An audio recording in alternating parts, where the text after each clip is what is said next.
Alright, we are on the play in the second match of this league with Chart and Shoal Delver. This hand is either really good or really bad. I'm leaning towards very bad. These counterspells might not do anything. Tarmogoyf isn't the greatest when the only card type we can proactively put in a graveyard is a land. We have 3 lands, Curious Obsession. Beyond those, I think that's a mulligan. This hand obviously not a keep because we don't have lands. We can cast Shoal, so there's that. Unfortunately, this is not a 6. We're even close to keeping. The 7 was close, but I think generally it's worth mulliganing. Let's go to 5. What do we got, deck? Well, we're going to Oblivion here. We're going to go 4, and it's probably worth going to 3. This we'll go ahead and keep. Let's bottom that Shoal. We're going to try to find a land. Pretty unfortunate that our 3, 4, 5, and 6 had 0 lands among them.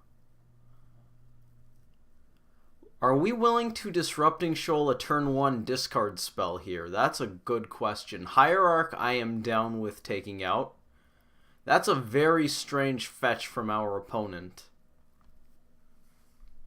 I'm not sure why they main phased that. Maybe they misclicked, who knows?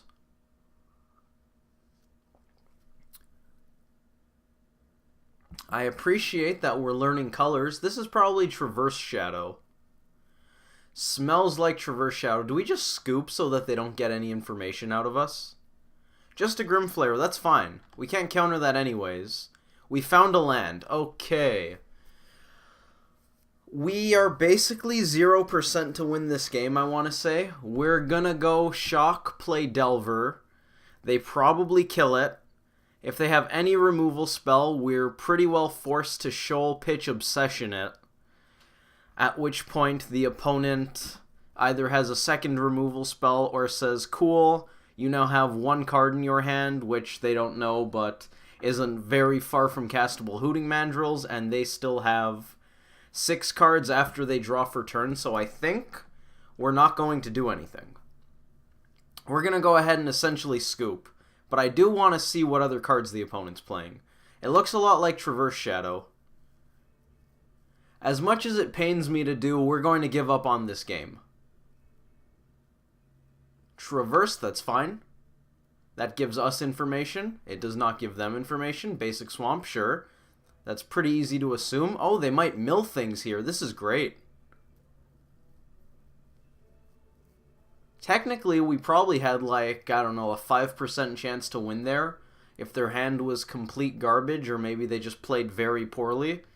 But I think in the vast, beyond vast majority of games, we are already well beyond losing. So I think I'd rather just see more of the opponent's deck and make sure we don't show them a single card. Is it worth it to discard a Wooded Foothills to get an extra turn of looking at the opponent's deck? We're going to scoop here, because I don't want them to see my hand.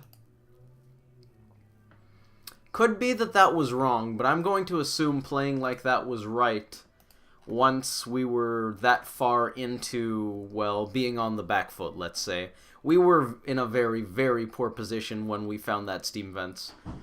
We want to sideboard into a mid-range deck and board out, I believe, all of the counterspells because they're running discard, and counterspells aren't very good there. Maybe not all of them. Looks like I like to keep 1 or 2 denials. We'll see how I actually end up sideboarding. Traverse, Basilisk Collar, cards I like here, EE. Huntmaster, Bloodbraid Elf. What else? Other mid-range powerhouses. Blood Moon. That seems good against Traverse Shadow. Not the best. Traverse definitely makes Blood Moon a lot worse. Dismember I like. EE I already picked out. Vendilion Click. Everything but the dedicated sweepers and the artifact hate, which is the same way we sideboarded against Jund, and is probably going to be a very common theme against these mid-range decks. We're going to drop the shoals like hot potatoes because, well, look at all the blue cards. Well, look at all the not blue cards that we're boarding in here. Click is blue. We can counter Liliana of the Veil. That's a very good play. It's not a very good play. We're going to take out Snare. It does hit a decent number of things out of them. Tarmogoyfs, Grim Flayers, we're going to drop the Mana Leaks. Denial, I like more than all of the other counter spells in this kind of matchup because it's the one that's most likely to counter a removal spell, which is a significant portion of the opponent's deck. Let's drop Curious Obsession because I'm not counting on having a good window to slam it. I decided to cut a Mandrills when I made this plan, but I'm not sure I back that. Now, I believe that's because I'm also looking to cut a couple of Thought Scours, so maybe that's a little too heavy on the graveyard. I could roll with that. I think that's defensible. We do have 17 creatures even once that Mandrills comes out, so maybe some of these creatures shouldn't be in the sideboard. We keep the Mandrills in, and we use that sideboard space for other things. What do we got? That's actually quite fine. We're going to go turn 1, fetch out a basic island, and cast Serum Visions. That is a very acceptable hand. Lightning Bolt will hopefully do something at some point, likewise with Snapcaster Mage and Echoing Truth. Don't really want the 4th land. Thought Scour is pretty easy to keep on top. Hopefully we're not going to end up milling away our basic forest. That would be kind of awkward. That would be very awkward. They're bobbling themselves to decide if they want to shuffle their deck. They would rather draw the card first.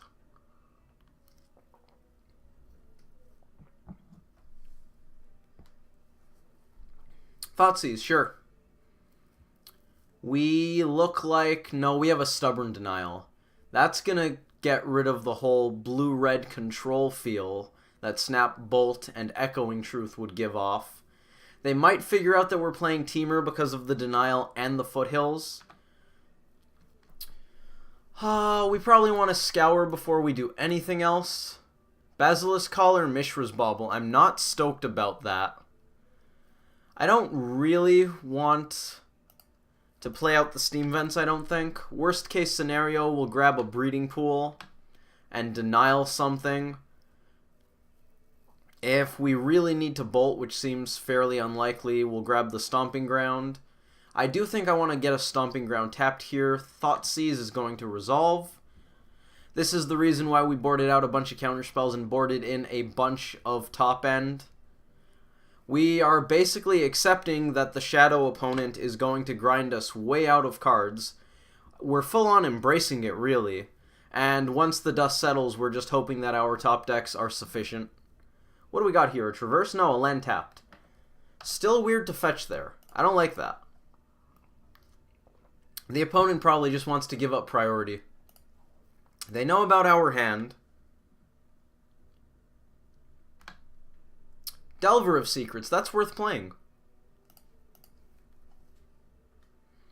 I wanted to play out the Foothills here because I don't think it's super likely that we're going to Denial. If I do want to Denial, I'll just fetch out the Breeding Pool. Not the worst thing that could happen. And if I don't want to Denial, we get to Delver Scry with that Foothills, which seems like enough upside that I want to do it. The opponent's going for some Shadows, I think. I wonder if we bolt them with Shadow on the stack to play around Stubborn Denial.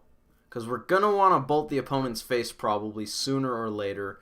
They are going extraordinarily low. This is very interesting. Liliana? They know about all of our cards. It's Shadow. I think I want to bolt them with that on the stack. They probably have a removal spell for Delver. If they have the removal spell, that means that another bolt is still lethal because we'll have Denial and they'll be tapped out. That's not the best spot to be in. Their Shadow's already an 8/8. It's not quite a 2-turn clock, which is a reason to not bolt here. If we do bolt, it becomes an 11/11. That is a 2-turn clock. They have 4 cards in hand. They probably have a Stubborn Denial. I'm assuming there's a Denial in there. I want to bolt. They are very low on life. Then again, they willingly and wittingly went that low, so they probably have a way to play around this Lightning Bolt. Fatal Push. We cannot Denial that, so that's going to resolve. They go to 2, and I do believe we want to fetch here. Forest is probably worth it. What do we got? Maybe this is too risky. Maybe it's too risky. That bolt could have definitely been a misplay. I don't know if I should have bolted there. I like bolting there because we're not doing much against an 8/8 shadow. Then again, we weren't dead in 2. Delver doesn't really attack well, though, into that. They would have pushed it regardlessly because we were expecting removal. Oh, they just have TBR. We cannot deny that. Cool, GG's. We are... I mean, we'll just scoop. Alright, that was a fast one. That means we get to play another. Cool. Thank you all for watching. I hope you enjoyed this video. Maybe we can learn something from the lightning bolt there. Other than that, we made very, very, very few decisions. Maybe that first hand, whether or not you mulligan it, but I think that hand's just too slow against decks like Hollow One, Tron, really just about everything, I think. Even against a control deck, what are you going to do? Hope your counters line up with their very, very early plays? Or if they're an aggro deck, you hope you get to denial a lightning bolt or something? I don't like it. I don't think the hand's very good. I'm going to stand by that, but feel free to prove me wrong. I'll see you guys in the next one.